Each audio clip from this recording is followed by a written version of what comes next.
Arlington, Virginia. And if you see all the way back down there, I'll zoom in for you.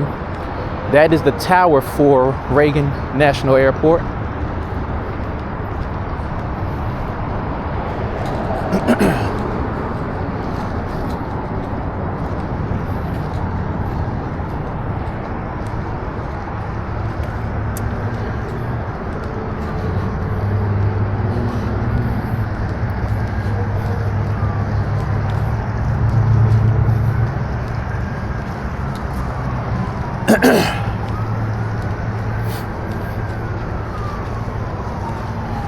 And as we walk a little bit further, there's a lot of old houses over there.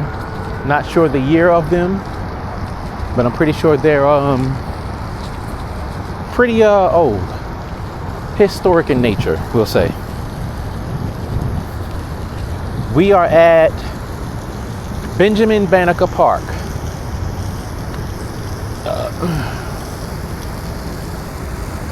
Let's see. High ground serves as a monument to Benjamin Banneker, the free African American who charted the stars for the first survey of Washington D.C. Banneker was 60 years old when he hired on to assist surveyor Andrew Ellicott, a tobacco planter from Baltimore County, Maryland. Banneker had taught himself mathematics and astronomy. With the skills, he observed the stars' movements each night. Ellicott used Banneker's calculations to determine the district's boundaries. In addition, Banneker published a series of almanacs predicting the movements of the sun, moon, and stars to guide farmers in the best timing for planting and harvesting. Wow. This vista once belonged to Notley Young. The Maryland planter owned nearly all of today's Southwest when President George Washington chose the spot, then part of Maryland, for the new nation's capital in 1791. Young's brick mansion stood close to where you are now. Young owned many farms in the new city and nearby Maryland and reported only 265 slaves to 1790 census takers. Wow. Before the Revolution, Maryland's Catholics were prohibited from worshiping in public churches, so Young and his Catholic neighbors gathered for Mass in his house. In 1857, Young's grandson, Father Nicholas Young Jr., helped establish St. Dominic Church. The L'Enfant Promenade to your right, designed by IMP and others for New York developer William Zeckendorf, now covers the site of Young's house. Okay. Zeckendorf envisioned a dramatic expanse lined with office and cultural buildings as a link between the National Mall and Southwest Waterfront. Today, Forrestal Building blocks what was to be a view to the Smithsonian Castle. So, pretty much, this L'Enfant Promenade right here covers where Notley Young's house is, and the Forrestal Building, which you can see right there, Department of Energy, blocks what used to be a view of the Smithsonian Castle. So if you look past the Forrestal Building, you see that little brown, it looks like a chimney on top of there. That is the Smithsonian Castle. Interesting. And there is a picture of the waterfront from back then. Now, if I walked you over there right now, it looks nothing like that. Nothing like that. I mean, nothing like that.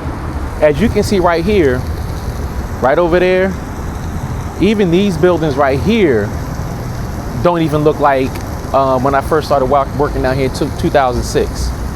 All of this is new. That used to be clubs and I guess restaurants and stuff like that. Now a lot of this is hotels, office space, condos and stuff like, and there's a whole bunch of restaurants down there, but it's definitely changed. This is from 1880. So yeah, these houses and stuff right here, that would be right in this area right here. That train bridge is, where is it? Can you see it from here? No, we can't see it from here. But this right here, this is Haynes Point. You can't see it from over here, but this is actually a whole park now. A whole park. Interesting. Very, very interesting. Wow. Benjamin Banneker Park. Okay. This is actually my first time actually walking in here.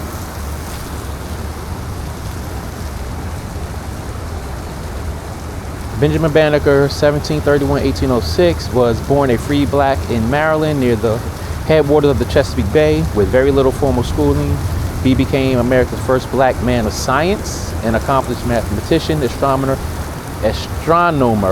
and producer of almanacs. In 1791, Major Andrew Elliott selected Banneker to assist him in the survey of the 10-mile square that became the District of Columbia.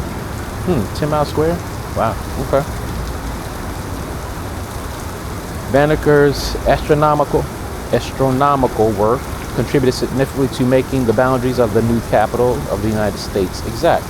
After returning to his farm in Maryland, Banneker completed calculations for an almanac for the year of 1792. His almanac continued to be published for the year 1792-1797. At least 28 editions were printed and were widely distributed in the United States. Oh, interesting.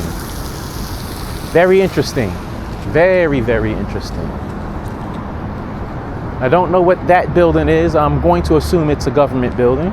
Don't know.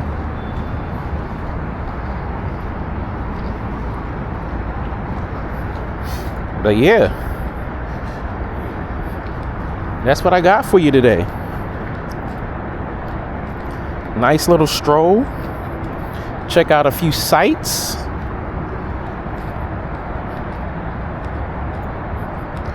Got a little bit of history on our little sightseeing walk.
Heard a plane.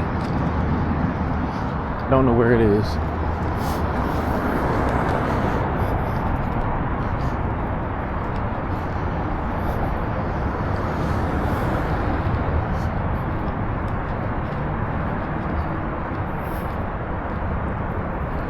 I'm gonna have to check this Spy Museum out one day. I have yet to go in and check it out.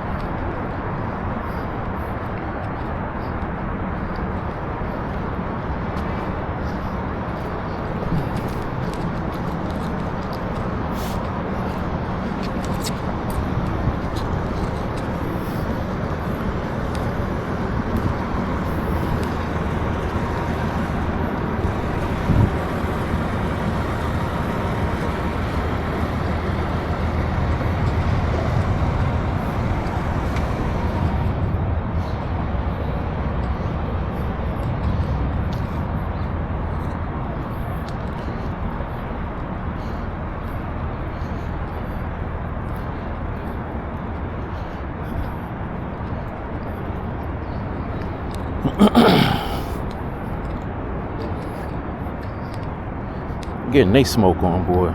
Can't tell them nothing. Too cold for that.